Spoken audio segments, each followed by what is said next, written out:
What's up, everybody? How y'all doing? It is your girl, your diva and knowledge lady Mocha. Represent Mocha's Cafe de Paris, where I'm going to always serve you wisdom, knowledge, and spiritual awareness.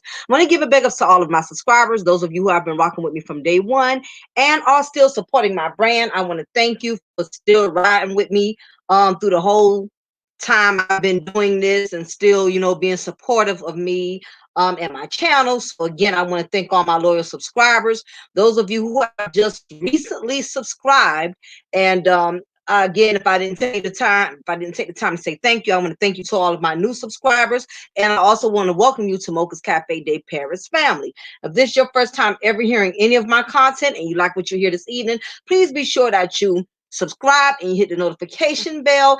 In the event I do any videos and I upload any new material, that you will not miss out on it and you will be the first to know about it. So on that note, I'm directly going to go right on in with tonight's topic at hand. And basically, y'all, I'm talking about corruption in corrections. Yes, this is nothing new under the sun. We hear stories about this all of the time. Officers getting caught fraternizing, doing inappropriate things in law enforcement, and it's costing officers their jobs every day. It's costing them their lives. It's costing them their livelihood. It's costing them their reputation. It's a lot that happens when you decide as a law enforcement personnel to involve yourself in an inappropriate manner with these inmates. It doesn't matter if you are a police officer on the street or if you are a correctional officer in the jail. All law enforcement personnel, we have rules and regulations and policies that we have to abide by. And it's very important as an officer that we do not draw the line. We do not put ourselves in compromising situations in which we are in putting ourselves in situations in which are inappropriate that could cost us our jobs. What's up, Nolan? And to everybody else that's entering. And it's unfortunate that as much as we hear about these type of stories, we hearing about police getting involved in corruptive behavior, and all type of schemes. And the sad part is people are still not learning. It's very unfortunate that at my facility where I am currently a correctional officer, CCSO has had to terminate two different officers, and ironically one had only been there for 6 months and the other one, she had barely even been there a month, and already they have lost their jobs as correctional officers due to the fact that they are allowing inmates to influence them. And I will tell anybody, if you plan on getting into the correctional field or if you plan on getting into law enforcement, if you are weak-minded, if you're easily able to be manipulated, if you are easy to be led, I don't advise you to take on this type of job, because there's a lot of temptation. You're going to have inmates that are going to come at you. You're going to have offenders that are going to try to bribe you, because as a law enforcement agency, let's just keep it 100. A lot of officers don't get a lot of money. They don't make a lot of money. So it's very tempting as an officer when you encounter situations where inmates are willing to bribe you and offer you 20 times more than what you get on your paycheck.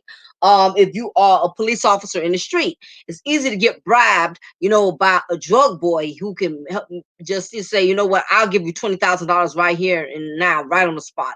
If you don't turn me in, if you let me go, if you don't arrest me. It can be very, very tempting when you get in these type of situations, because as we all know, money is the root of all evil. And it's not money, it's the way people use it that makes money the root of all evil. So with that being said, that's why I'm doing tonight's topic about corruption and corrections. We lost two officers. And from what I know, one of them, he never even struck me as the type of guy who would even get himself involved in this type of scheme, in this type of situation. But you very well can end up in these type of positions if you're not careful. I thought it was imperative that I discuss this recipe, corruption and corrections, due to the fact there has been a few unethical incidents that have occurred in a short frame of time at the facility where I currently work as a correctional officer. I'm going to put up the picture of the two, the two officers that got caught at my facility this current month here. And ironically, it happened within the same month, 2 officers got terminated for partaking in unethical behavior. So I'm going to show you the pictures of these individuals. So I'm going to go ahead and share my screen. Okay, let's see if this pops up. Yeah, I'm going to share the entire screen. Okay, so I'm gonna first show you the correctional officer that got terminated at my facility. Let me see. Okay, Chatham County correctional officer charged with sexual assault of an inmate. This is the lady here. Chatham County Sheriff Office correctional officer is under arrest on charges that she sexually assaulted an inmate. So, as you can see, the COT, what's up, Sonnies, and everybody that's entering. This COT here, which was basically an officer in training, she still was not a fully certified officer yet. She still was in process of training, which meant she just got there. She was still learning the ropes of being an officer. And basically, she was one of the officers that got terminated due to partaking in inappropriate sexual behavior with another inmate. She goes by the name of Marika Austin, and she was arrested by the Internal Affairs and Criminal Investigation Unit Tuesday morning, 11 a.m., and charged with sexual assault by persons with supervisory or disciplinary authority over an inmate. Now, keep in mind, whenever an officer is caught doing something unethical or doing something immoral, it is the internal affairs, because even officers again, we have rules we have to live by. We got policies and procedures, and if we don't follow those, the last thing you want to have to deal with is internal affairs. That is once you have to meet with internal affairs is pretty much not a good thing, because that means they really caught you doing something very, very inappropriate. That's most likely going to cost you your job. Internal affairs are not going to pull you in the office because you was late for work, or you probably got a speeding ticket or something like that. You have to do something really, really, really out of pocket, something really immoral or unethical, in order for internal affairs to actually do any type of investigation on you. So basically, this officer here, who was an officer at my facility, but she got terminated, she was charged with sexual assault by persons with supervisory or disciplinary authority over an inmate. Anytime an officer is automatically in authority over an inmate. That's automatic. So anytime an officer is participating in any type of unethical behavior, that officer is automatically going to get charged, because they are abusing their authority. Your authority is supposed to be over the inmate. You're not supposed to have sexual relations with the inmate. You're not supposed to be doing anything else with the inmate other than supervising that inmate and making sure that inmate is within the guidelines of the correctional facility where you reside as an officer. So apparently, former officer Austin, she violated all of those rules. CCSO said in a statement that investigation began approximately 1 week ago, and that the officer admitted to having an unprofessional and personal relationship with an inmate. Austin was a recent hire, joining the department November 18th.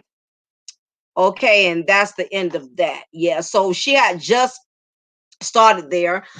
This one doesn't have all the information, but basically she admitted that she put the money on his books in exchange. She put money on the inmate's books in exchange for sexual behaviors. So she was putting money on his books, and not only that, she was sexually involved with the inmate. Now, I don't know the details of how far she got sexually involved with this inmate. I don't know if she was working night shift, if she was in the janitor closet. I don't know, but one thing I do know: when there's a will, there's a way. If somebody's really want to do something, they're going to find a way to do it. So, as you can see, she had to face the humiliation. Not only that, she got terminated. Her face was all over the news, so everybody in my town pretty much knows her. And my town is relatively small, so pretty much everybody knows everybody. So, she had to walk the hall of shame due to the fact that her face ended up on the local news. Not only that, it was her husband who turned her into the authorities. I don't know if her husband found an inappropriate text message from the inmate, or if he found money missing from the account and saw where it was going. I'm not sure, but rumor has it, allegedly, it was her husband who turned her into the correctional facility where she works. So from what I know, her husband was the one who snitched on her and called the jail and told the jail, my wife is basically having sexual relations with the inmate at y'all facility. So that's what I heard. That's what's been going on all over the facility, is that her husband was the one who turned her in. So as you can see, it's not a good look on her behalf. So as of right now, she's terminated, but she's still gonna have to go back to court. She's gonna have to face the music. It's far from over. And automatically, from what I heard, that anytime a correctional officer gets caught partaking in any inappropriate behavior with an inmate, they're automatically going to do federal time. So either way it goes, it's far from over. You know, she's out on bond, but she still is going to have to face repercussion for the actions that she made, unfortunately. So unfortunately, former officer Austin still has a long road ahead of her. Now, not only are we having to deal with that, there was also an officer who was also caught partaking in inappropriate behavior with inmates. Correctional officer charged with smuggling contraband in the CCSO jail. Now, here it is. This officer, well, former officer, he got caught, I'll say 2 weeks later. He also was caught doing inappropriate things as far as sneaking contraband into the correctional facility. Now, keep in mind, both of these officers, they work where I work at. So this occurred on 26. He hadn't been there that long either. He only had been an officer there for like 6 months. And the bad part was he was also a certified officer, which meant he went to the police academy. He was actually certified to carry a weapon. And basically he had a lot of good credentials. Once you pass the police academy and you become certified, it increases your pay, and it also increases your authority. So this guy had a good thing going for him. He also got caught. CCSO correctional officer 𝐜𝐴Teven 𝐜𝐴T𝐚'𝐬, which is this gentleman here, was arrested by Internal Affairs and Criminal Investigation Unit yesterday at 3 p.m. and charged with conspiracy to commit a felony and crossing state county guard lines with contraband, according to CCSO. An investigation was conducted for approximately 2.5 months prior to the arrest. So they've been watching him for almost 3 months or whatever. So it was only a matter of time. 𝐜𝐴Town admitted to smuggling contraband into the jail, tobacco on 2 different occasions on 3 inmates, and conspiring to receive $275 payoff from an inmate for smuggling a cell phone, methamphetamine, marijuana, and tobacco. CCSO will also be charging 3 inmates with this conspiracy. So the inmates that were involved, they're also going to get penalized as well. Additionally, according to CCSO, unprofessional conduct was uncovered regarding a nurse and an inmate in the same unit. The nurse was fired yesterday, and the state nursing board will be notified. So, in the process of investigating former officer 𝐜𝐴Town, there was also a nurse who was also exposed with having inappropriate relationship with an inmate. So as you can see, ladies and gentlemen, this is not a good look for neither individuals. There was 2 officers caught, and there was also a nurse caught. And this is the reason why I definitely want to speak into this particular topic, because it's just very, very sad that officers are allowing themselves to get caught up in unnecessary situations. As I stated, female officer Rookie Austin was only employed for less than 2 months. She was caught fraternizing with the inmate after a week-long investigation. She basically admitted to everything, as I mentioned y'all earlier. And 9 times out of 10, let me tell you the way internal affairs work. They already know, they already have the proof and the evidence that you have been doing something inappropriate. So anytime they confront you, they just want to see if you're going to lie or tell the truth. They already have all the information they need. Once internal affairs dig into and investigating you as an officer, they have already crossed their T's. They have already got their I's. So when internal affairs come to target you and question you as an officer, you can pretty much hang it up at that point. It's pretty much a done deal. You can't contest it, but it don't matter if you tell the truth, and it don't matter if you lie. you pretty much, it's pretty much a done deal once internal affairs question you. But in any case, likely it has been brought that far, you are getting terminated or arrested. Once they catch you, you're going to get terminated and arrested. The moment they approach you, it's going to be one or the other or both. But as I mentioned earlier, she was charged with sexual assault. She admitted having an unprofessional and personal relationship with inmate by placing money on his books in exchange for sex. She was arrested, terminated, and she made local news. Furthermore, she was married with children, and it was her husband that turned her in and reported her, as I mentioned earlier. So you can only imagine the animosity in her household right now with that. And I told you about Officer Tills. He brought in methamphetamine, marijuana, tobacco on two separate occasions. Now, they stress this from the beginning as an officer before you even start working at a correctional facility. They tell you up front that you're not allowed to smuggle in any drugs, any weapons, any contraband. These are things that officers are doing that they automatically know they're not supposed to do. That stuff you're not even supposed to have in your person. The moment you enter that facility, your cell phone stays in the car, your weapons, unless you're certified or whatever, but for the most part, you're not supposed to even bring those things inside the facility.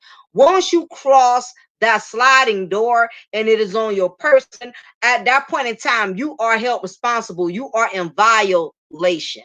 And so it's not like this officer didn't know what they were doing. And basically, he lost his career over $275. I mean, I know officers, we don't make a top-notch dollar, but come on, dude. You make way more than $275. You made way more than what this inmate was going to offer to you just on your check alone. And then you're certified. So, I mean, come on, it just wasn't worth all of what he had to lose. Now, this is nothing new. As I stated, these type of situations occur every day in the jail, which is why there's so many policies and rules set and solid for officers. And yet the most major offense officers commit is having sexual relations with inmates and sneaking contraband in the facility.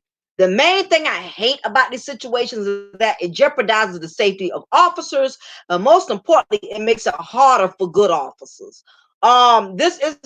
This is the reason why the facility I work at is so strict, and we can't bring cell phones in our facility because it's the gullible officers that are giving inmates access to use cell phones. Now, people may not think it's not a big deal when drugs are being smuggled in, but anytime drugs are being smuggled into the facility, it opens the gateway to a lot of problems. If these inmates get drugs that make them high, some of them can become very combative, which means they will fight officers, they will assault officers.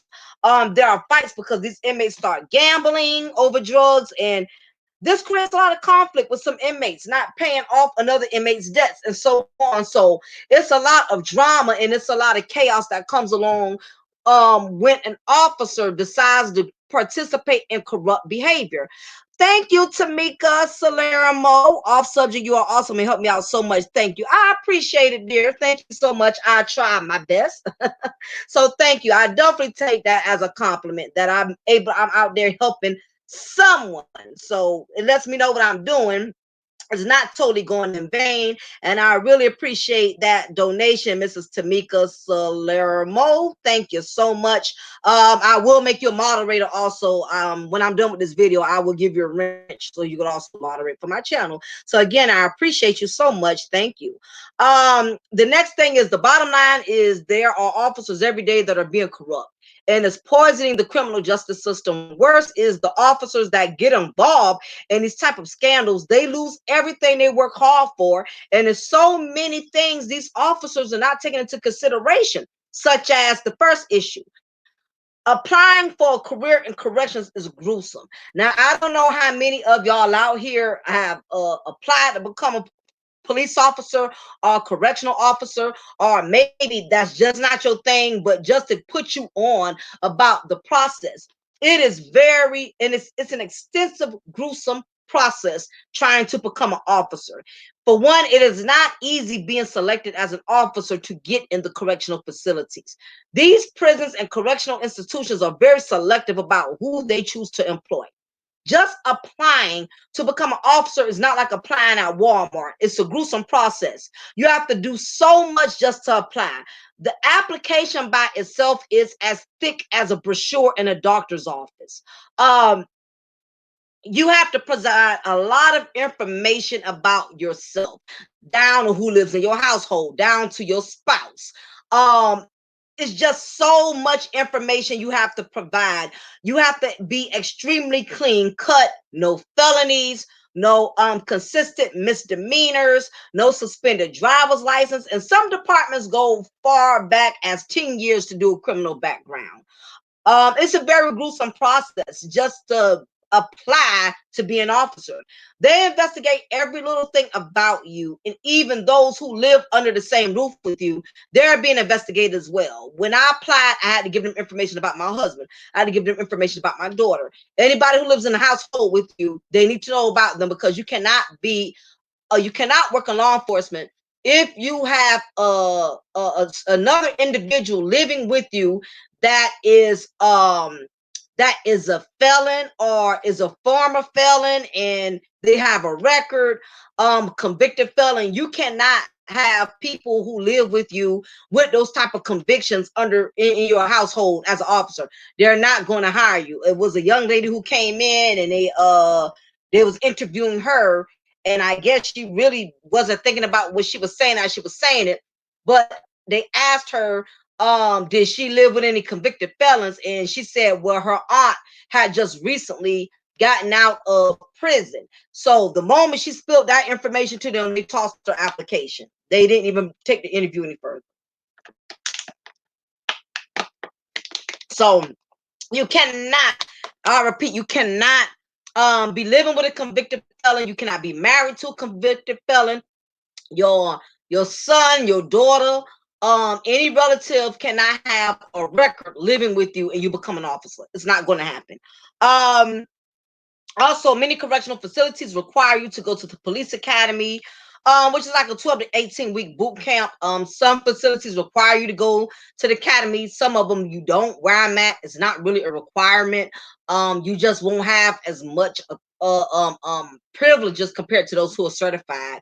Those who are certified at my facility, they could work outside of the jail. Those who are not certified, they're basically just limited to working inside the correctional facility.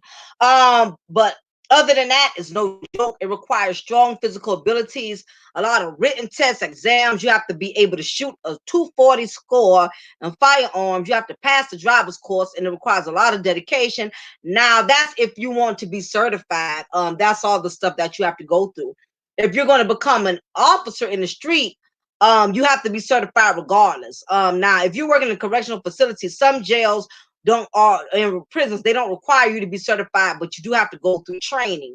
You still have to do a 3 to 5 week training in basic law enforcement, because you have to get that basic law enforcement certification up under your belt before they could allow you to work inside the facility. So basically, it's not worth getting involved in any schemes with inmates. It's just too much stuff you got to go through just to be an officer. It takes a lot physically. They make you do all type of exercises. You got to run a certain amount of miles.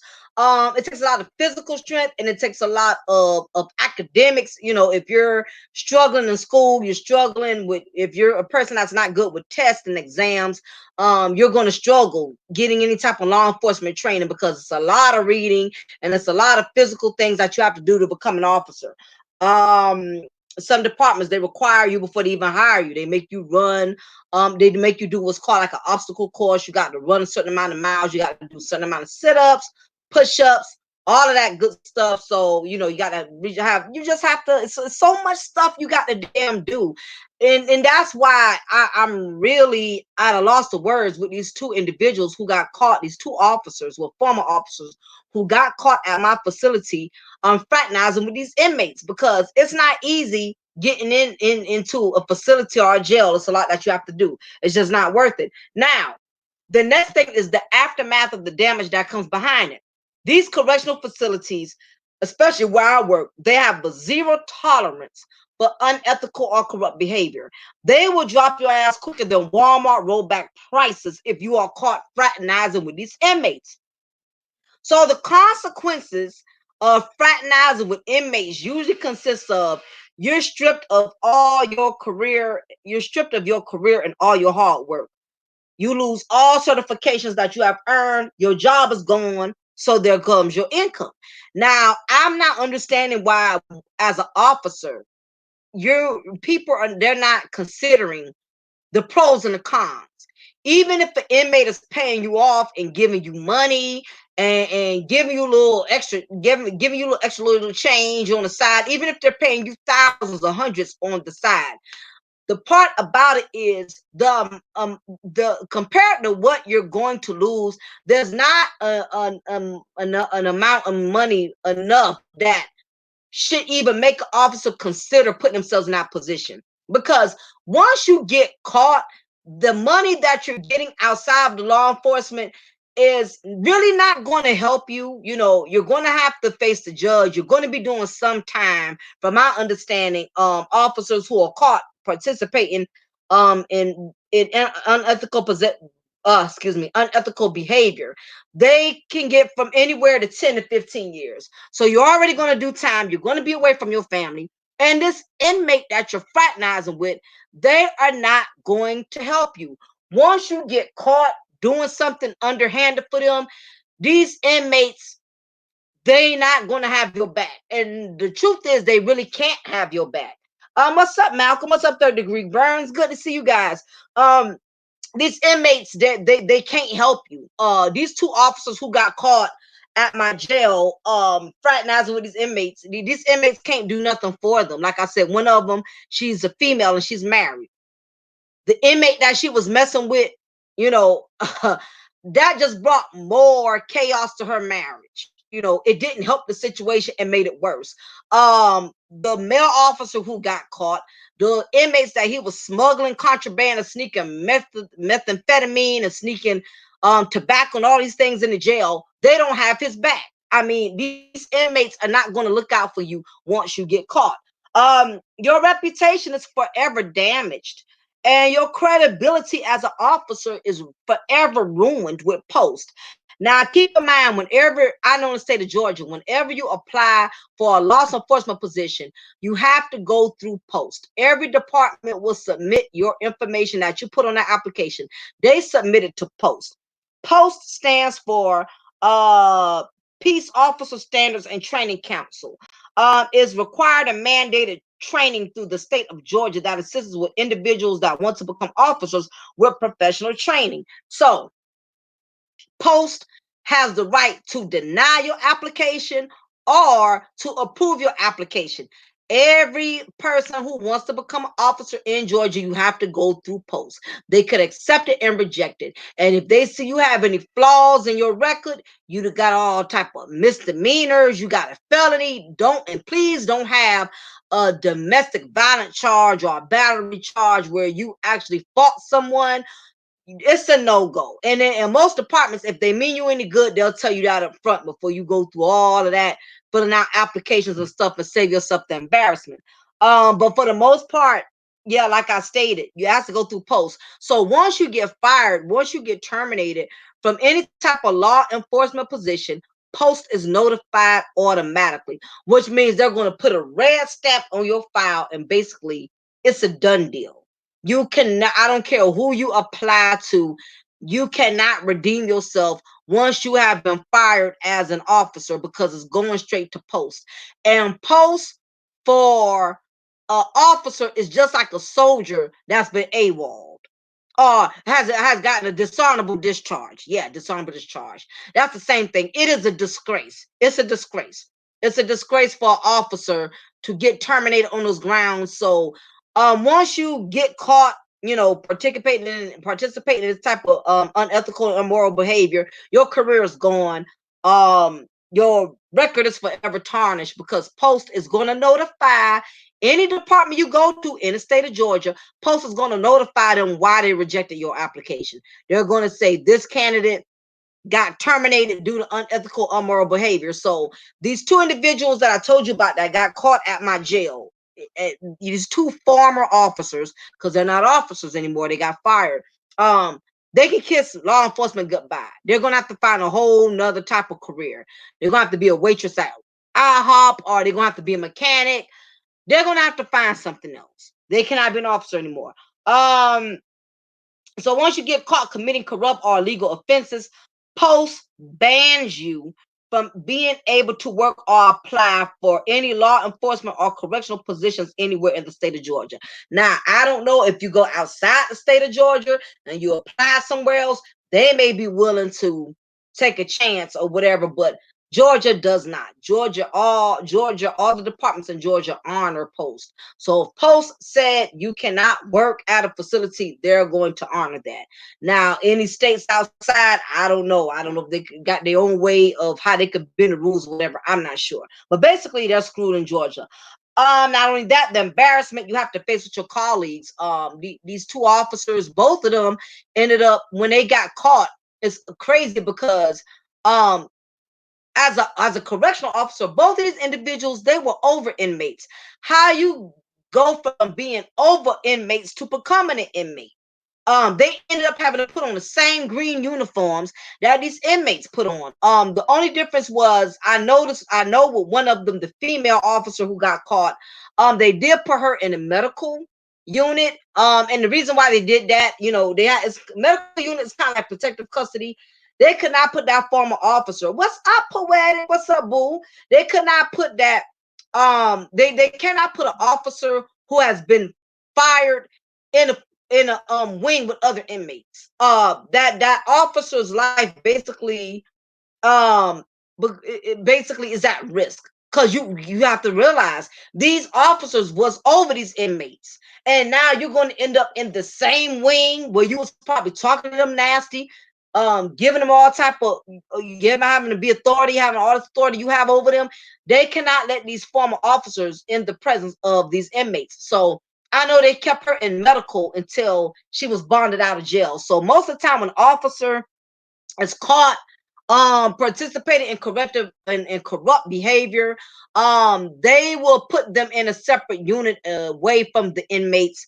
They're not going to put them in the same facility with the inmates, because these officers were over these inmates. So that's basically the procedure. They still, the facility still has to protect the officer who got caught to a certain degree. They have to separate them and put them in protective custody, because these inmates will hurt them. These inmates know you used to be an officer and now you're one of them. No, you cannot be in the same facility with these inmates. Next is the embarrassment you cause with your family. Now, I'm gonna show a picture again of this young lady and this young man for those of y'all who are just coming in with tonight's recipe about corruption and corrections. I had two individuals at the jail where I reside that basically got caught partaking in illegal and unethical behavior.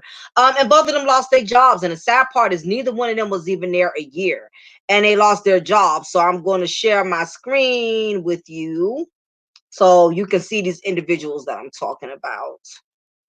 Okay, so basically, this is the female officer here. She wasn't even there a month. Former officer Austin, she was charged with sexually assault of an inmate. So she was having sexual relations with an inmate, and also putting money on his books, and she admitted to it. She didn't have a choice. Internal affairs, they had investigated it for like a week, so she pretty much knew. Her hands were dirty, her hands were caught in the cookie jar, so she had no choice but to confess. But the sad part is her husband was the one who turned her in. Her husband turned her in. Her husband contacted the jail and told the jail, hey, my wife is messing with one of y'all inmates in there. My wife is putting money on one of the inmates' books. So her husband turned her in. Him being angry, I could damn near understand that. I can't blame him, but I tell you this much. His wife is definitely going to end up going to jail, because once you get caught as an officer, with those type of charges, because they charge her with sexual assault by persons in supervisory or disciplinary authority over inmates. She's going to do federal time.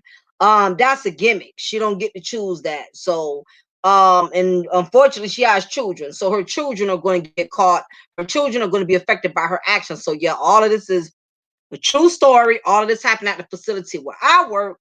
And it's just a very sad situation. So we already got this young lady who barely even been there a month, who got caught slipping with an inmate. Then we have this individual here. He also was a officer at CCSO. He got caught smuggling cell phones, methamphetamine, marijuana, and tobacco. So he's basically screwed. He was there for 6 months. All our hard work down the drain, all over $275. An inmate gave him the smuggling the cell phones, some meth, and marijuana, and tobacco. Now, I will say this: officers, we don't get paid a lot of money, but we get paid good money. I cannot complain. My checks are good. So my thing is, was $275 worth you losing your check? That's damn near almost 2 grand. And I'm talking about every 2 weeks. I don't get it. But as you can see, looking at the mugshot, he's regretting the decisions he's made, but he's pretty much stuck and he has to live with the choice that he made. But anyway, I may end up having to show this again once or twice more, depending on when people come in or whatever, to keep them, just to keep them updated on the story. Like I said, the embarrassment you cause your family. She's a married woman, so could you imagine how her husband felt, how her in-laws felt? You know, her husband parents, her in-laws. You know, that's embarrassing. I mean, she was all over the news, and then they kept showing her face over and over and over and over. I'm like, wow, the news is not letting up on this lady, this young woman. They kept showing her face over and over and over. So she embarrassed her husband, she embarrassed herself. You become an inmate, they got to place you in protective custody. They cannot put you in the same area with other inmates, so you know that's another thing you have to deal with. Then and the biggest thing is these inmates, they make a mockery out of you. um Inmates love when an officer fails and falls short. Inmates love, you know, for officer to mess up. Larry says, what you think about 60 Days in the show if you watch it? Yes, I watch 60 Days a lot, Larry. A lot. And a lot of stuff that goes on, I can say I'm fortunate because where I'm at, we don't play them kind of games. The stuff that these inmates get away with on 60 Days in, it's terrible. And the fact that there's not hardly any supervision. I notice a lot of episodes I watch, it's a lot of times that those inmates are always by themselves. They rarely have any type of officer um in the facility or among the inmates to keep track of what's going on. The facility where I work, we be all over. We don't we have plenty of supervision over these inmates. They're not allowed to be left by themselves. And I noticed with 60 Days in, a lot of those inmates are left by themselves. The officers are either in the hub, which is like the center, within the wings, or you know, they are in the background. There's no real police presence. That's, I think that's what I'm looking for. There's not enough police presence. And so it looks like to me on 60 Days in, a lot of those inmates, they pretty much run the jail, in my opinion. And where I work at, we don't let them run the jail. And a lot of them will say it. I've had a couple officers that, I mean, a couple of inmates that would get upset and say, you know, why y'all don't let the jail run itself? Just let the jail run itself. No, we're not letting the jail run itself. Y'all can't even run your own self, because if you could, you wouldn't have been locked up in here. So y'all think we're just going to sit back and let y'all do whatever y'all want? Absolutely not. We're not letting the jail run itself. But I thought that was kind of funny, because when I first worked there, I had a couple of inmates tell me that, Officer so-and-so, you just need to let the jail run itself. No, I'm not letting the jail run itself. Absolutely not. That's what the jail is paying me for, to keep you guys in order and to make sure y'all are following and abiding by the rules and regulations and the policy. We're not going to let you run the jail. It's not happening. Let me see, because I wrote my little notes. Let's see. Okay, so the next point I wanted to make was the inmates basically have made you become one of them. As an officer, It's crazy poetic, but they say it all the time. They don't say it to me anymore because I had to get them right together. They say it all the time, man. Just a matter of fact, I remember just to give you a quick story. I remember when I first started working and I was training, and I would they tell us, you know, we have to walk around. It's not good for an officer to just be seated and standing in one spot at all times. You have to get up and walk around and you know, make sure, you know, do your rounds, walk around and make sure that the inmates are in their assigned cells and that everybody is cool, calm, and collective. That's part of the job. You have to do your walks, you have to secure the jail. Just like if you was a street officer, they assign you a block, a beat. It is your job to make sure that area is as safe as it could possibly be. As an officer, it is our job to make sure the unit that they assign us to govern over uh, is that all the inmates are being treated right and all the inmates are abiding by the rules and regulations that the jail itself set forth. So the first couple of days when I was working there, I walked around a lot, a lot. I always walked around. And like I said, the jail where I work, the wing is like a big old dorm.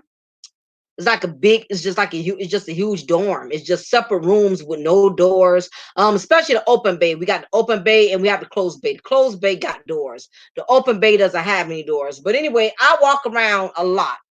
And it was pretty much aggravating some of the inmates. That I would walk around a lot. And I had a few of them. I had one, two. You know, they would be like, Officer so and so, could I talk to you right quick? I'm like, yeah, sure. What's up? I noticed you like to walk around a lot. Why are you walking around so much? I mean, just relax, you know, take a breather, just relax, let the jail run itself. You ain't always got to be walking around and peeping and seeing what's going on. Just let the jail run itself. I'm like, no, I'm not letting the jail run itself. What you need to do is stop telling me how I need to do my job. You can't even follow rules for yourself. That's why you locked up in here in the first place. So you don't need to be telling me what I need to do or what I shouldn't do as an officer. Don't tell me I'm walking around too much. You tell me I'm walking around just means you hate the fact that I'm on you, that I'm keeping up what's going on, and you can't run no game on me. So no, I'm not running no jail, no jail, let no jail run itself. So these are little mind games that these inmates are playing with you. They do it all the time. Um, the inmates, they want you to become one of them. I tell you, these inmates have no love for officers. They have no love for officers. None whatsoever. I don't care how nice they are to you. I have inmates in there that are nice to me all the time. I have inmates that speak to me kind all the time. They're very well mannerable and all of that. But guess what? At the end of the day, I know they still a goddamn inmate. And when it boils down to it, if they got to take my life to get what they want, they'll do that. And I will never let my guard down and think different. Um, it doesn't matter how friendly you are to them, how fair you are. Inmates will always look at your uniform and perceive you as an enemy. And I don't take it personal because I know it's not me that they hate because they don't know me personally. I've never done nothing to them personally. They hate what I represent. And what I represent is authority. So the moment these inmates look at my uniform, they see authority. They have nothing to lose throwing you under the bus. Or even if they don't snitch on you, these inmates are not smart enough to cross their T's and dot their I's, so you won't get caught and them placing themselves in a position where they have to snitch on you. So a lot of them are not smart enough to cover up what you do for them, which is going to cause you to get exposed. So that's the thing about being an officer. You know, you're not helping yourself by aiding these inmates, you know, and giving them things that you know you're not supposed to give them outside the job. Inmates will snitch on officers. I'm gonna repeat this again. Inmates will snitch on officers. There is no snitching code when it comes to officers. Now, there is a no snitching code when it comes to the streets. Now, there is a no snitching code when it comes to other inmates, but as an officer, these inmates don't have a no snitch code when it comes to an officer. They will snitch on you as an officer. Inmates not only despise the fact that you are an officer with authority, but they despise the fact that you have freedom, something they will probably never get for a very long time. And no matter how much drama or trouble they have given you throughout the whole day of your shift, at some point you are going to go home to your family and they are not. So, with that being said, as an officer, why would you risk losing your job when these inmates are trying to put you in a position to where you don't have freedom just like they don't have freedom?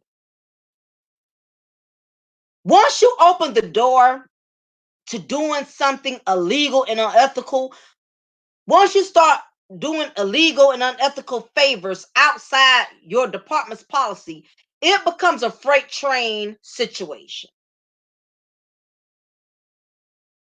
It starts going full speed and it's nonstop. That's pretty much what happened to the female correctional officer that I showed y'all a picture of. That's what happened to her. If you start looking out for one inmate, if you look out for an inmate, you put money on his books, you're sneaking him in sandwiches, you're sneaking him in tobacco, weed, whatever. Do you not think they're not going to go and brag about what you're doing for them with other inmates? Don't think he's not going to walk around bragging to other inmates about how you gave him head in the janitor closet, especially as a female officer. If you letting this inmate screw you and have sex with you, what's up, Just DeAndre? He's going to tell all of the other inmates because he wants to look like he's the sugar honey iced tea. He's going to brag about the cell phone you smuggled into the jail for him, or the joint or the marijuana you snuck in for him. He's going to want bragging rights in hopes of getting praises from his fellow county jail or prison brothers. He's going to tell other inmates because that's his way of gaining notoriety in the prison, in the facility. The female officer was looking out for the inmate by putting money on his books. In the words of Fred Sanford, "You big dummy." Dummy ran his mouth, so he lost a lifetime warranty supply of ramen noodles, honey buns, and Debbie snacks, all because he couldn't keep his mouth closed. Not to mention, inmates do get in trouble too for inappropriate contact with officers. But it's the officers that lose more than anything compared to the inmate. He had a female, he had an officer looking out for him. If he was smart, he should have kept his mouth closed. That way, the officer would have still had her job, and that way, he could have still been getting that hookup. But no, some of these inmates are just as dumb as a doorknob. How the hell you think they got locked up in the first place? Being dumb and not thinking. Now, if you're going to hustle somebody, at least be good and smart at how to hustle them. He ran his mouth. And once you do for one inmate and the word travels around, now you put yourself in a position you have to do it for all because they are going to snitch on you. You put yourself in a very vulnerable position when you're doing outside of legal favors for inmates. It threatens your livelihood, and once you start, these offenders will not let up. The demands get higher till eventually you're going to have to quit, or you become so burnt out over extending yourself doing favors that you become sloppy and you eventually get caught. Inmates may be criminals, but they are smart. Jail has a way of making a person miserable, and misery likes company. These guys would love to see an officer far from grace. It makes their day. It makes their day for an officer to get screwed up and end up in a jail uniform just like them. That's why even when they approach me and ask me for certain things, like even when they have chow, which is their breakfast or lunch or whatever, they ask me for extra sandwiches, they ask me for extra trays, and I tell them no. Because if I could only do for one, then I'm not going to do for none. Now, there are times where I have looked out, but I only look out for inmates that have cleaned. If they did some cleaning throughout the day, they swept and cleaned and did everything for the wings, and it's usually like 2 or 3 of them. Those are the ones who we give extra sandwiches or we may give an extra tray to. Those who have cleaned. But for inmate to just want a tray, just to want one, just cause, no. Because if I do it with him, then what I look like to another inmate, no, I'm not going to do it for you. That's going to cause problems. That's going to show favoritism. Oh, well, she must be screwing him because why she gave him an extra tray, but she told me no. I'm the same way with all of them. If I say no for one, everybody's going to hear no. So, as an officer, these are things you could do to avoid corruption in corrections. For one, you're going to be tried as an officer. It's bound to happen. You're going to get tried. You have to draw that line.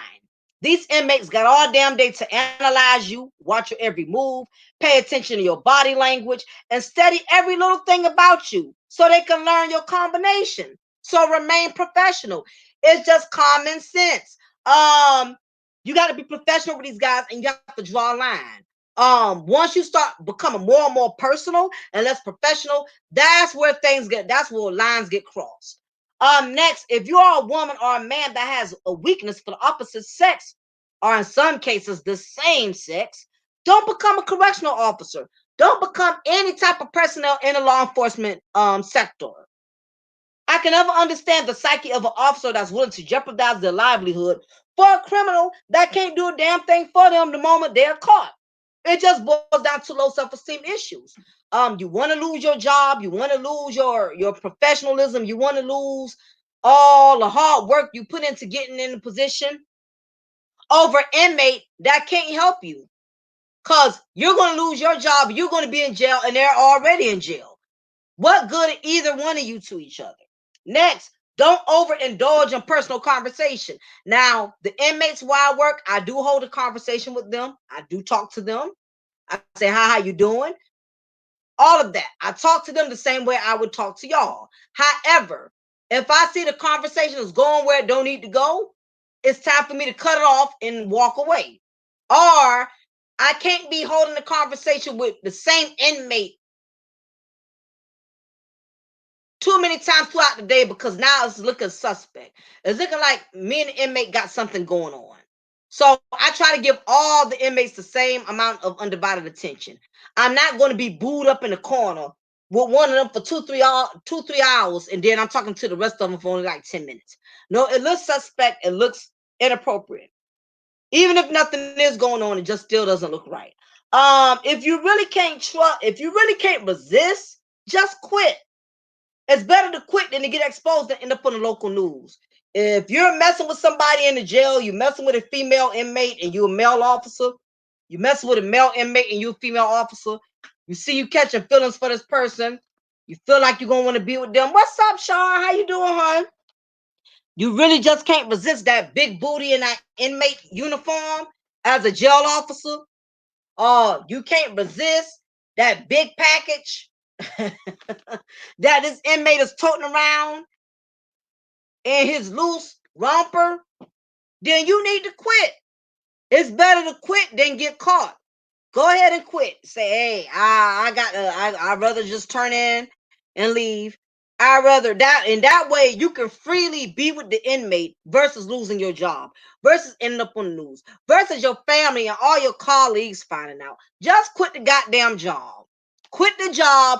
That way you can freely be with you. You can make the inmate your soulmate. Just go be with them.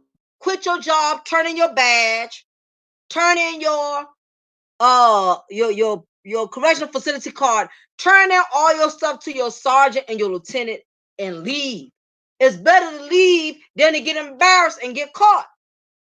Because at the end of the day, I mean, there are nice looking guys in the jail.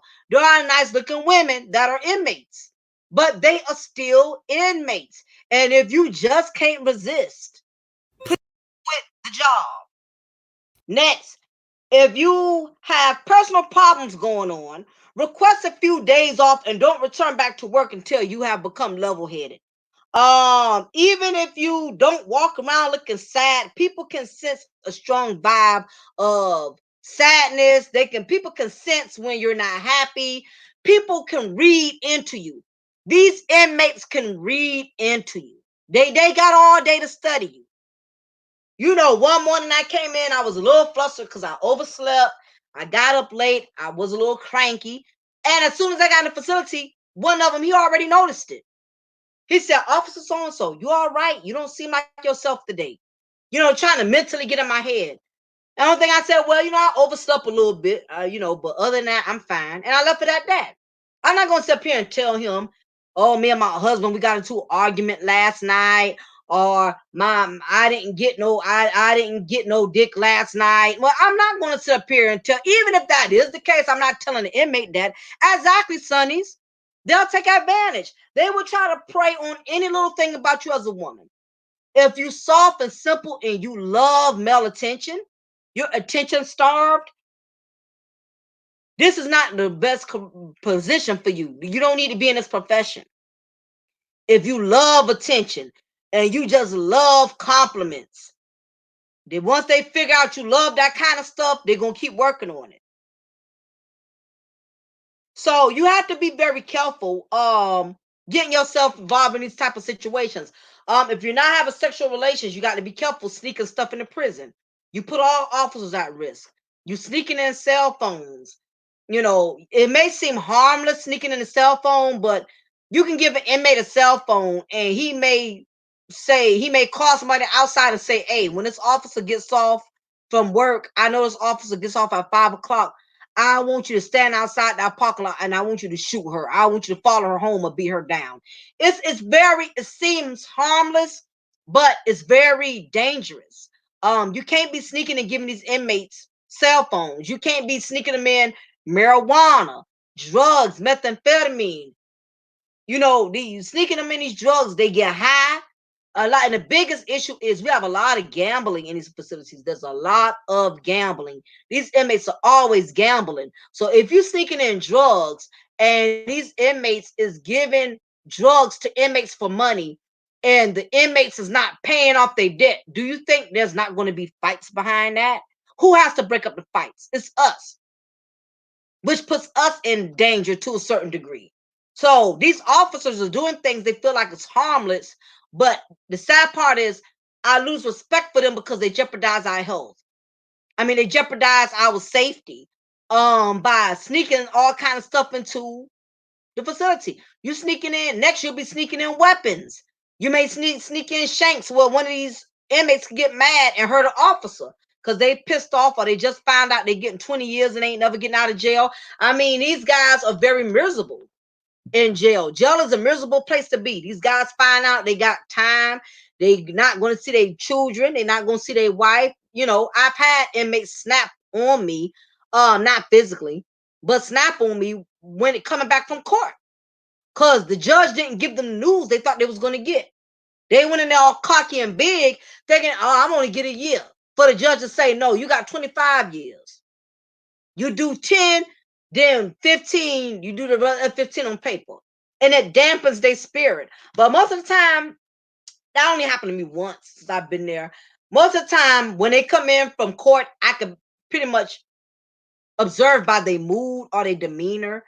If they heard good news or bad news. If they heard bad news, I really don't bother them.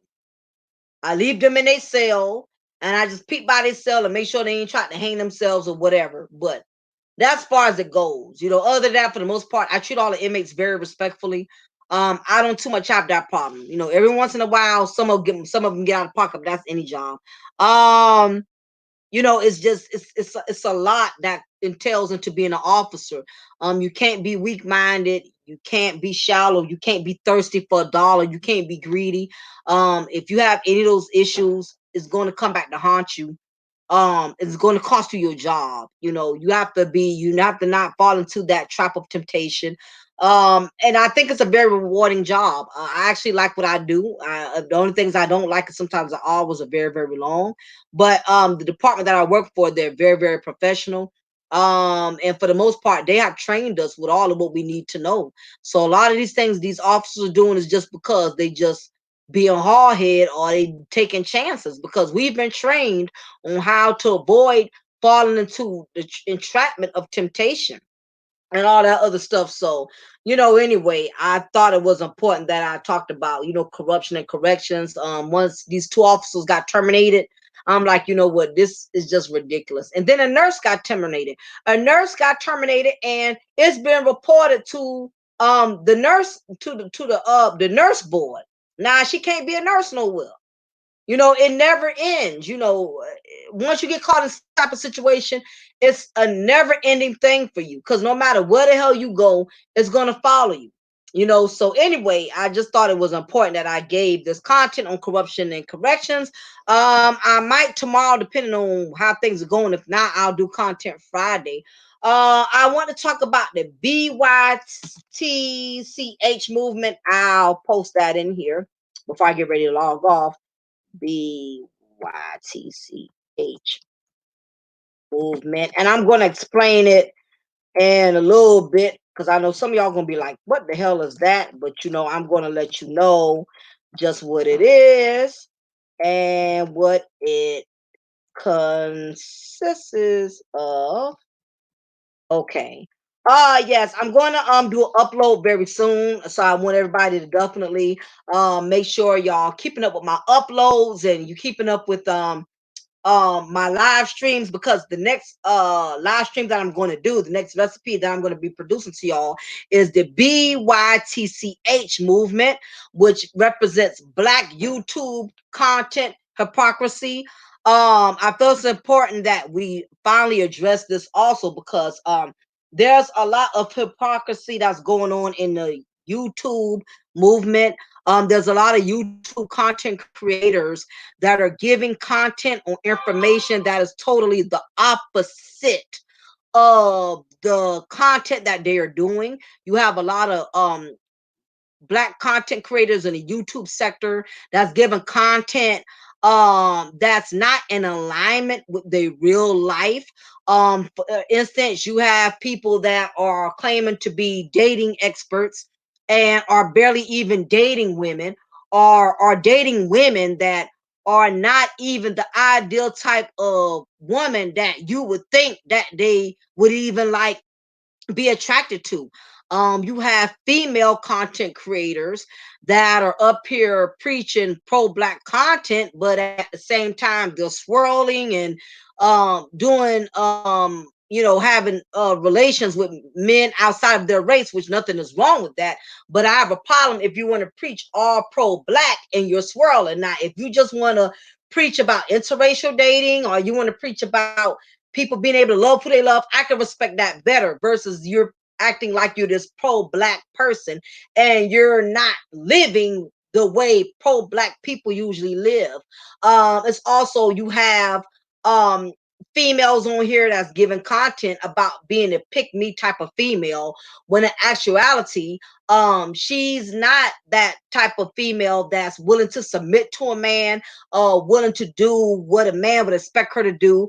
She's basically just saying and doing whatever sounds good in order for her to get in good with certain YouTube content male creators, especially if it's a popular YouTube content creator.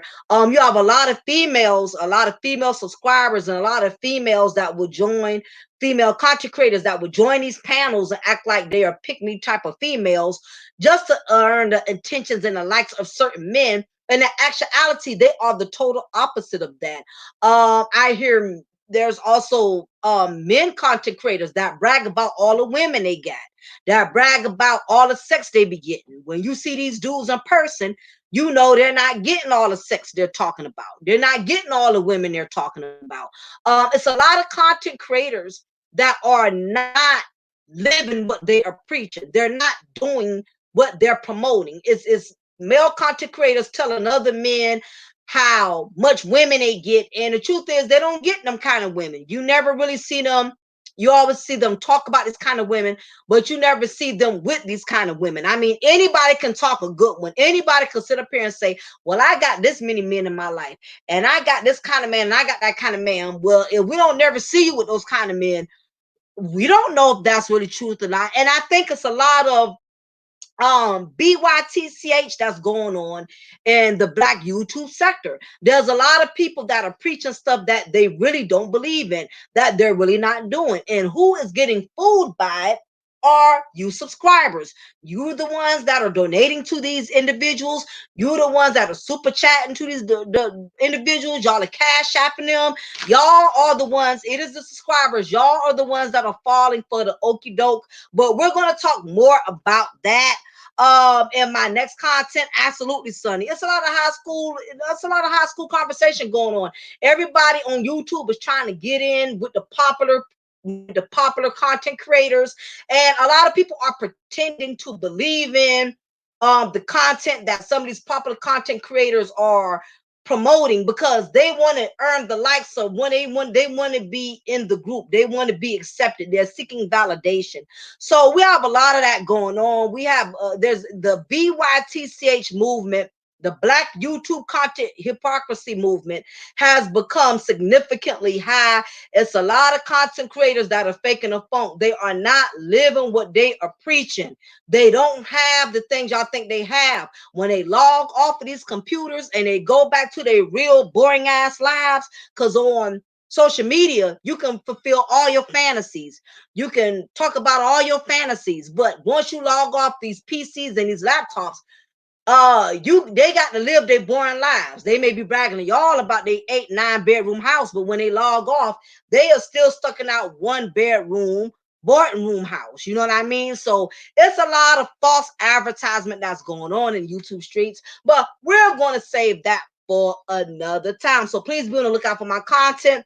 The BYTCH movement, black YouTube content hypocrisy. It's a lot of hypocritical folks on YouTube that you subscribers are supporting and giving all your hard-earned time and money. But we will save that for another time. So anyway, y'all, I'm gonna get ready to shut it down. It is your girl, Lady Mocha. Remember, I'm gonna always pour you a cup of truth, and I'm gonna always break you off with a slice of knowledge. Y'all be blessed. Talk to y'all soon. Bye.